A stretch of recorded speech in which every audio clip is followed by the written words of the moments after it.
په کفن باندې زموږ رواج دا دی چې موږ مړي له په کفن باندې کلمه لیکو لا اله الا الله. دا جایز دي که نه؟ او مناسب د لیکلی شي فقهاء کرامو لیکلي چې وینبغي لفظ راغلی دی چې لا اله الا الله به لیکلی شي په کفن باندې، خو په ګوته باندې به یې لیکي، نه په قلم باندې، په ګوته باندې.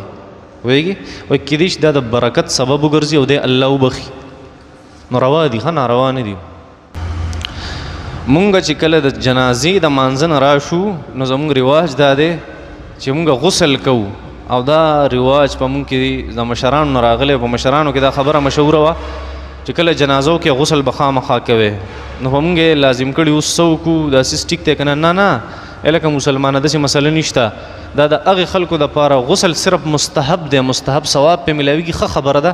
کم چې مړي له غسل ورکي، کم سړی چې مړي له غسل ورکي هغه له پکار دي مستحب طریقه ده، ثواب پې صرف ملاویږي چې دی د غسل وکړي. بیا نور ته ولې غسل کې؟ په تا د مړي سوری شوی چې غسل کې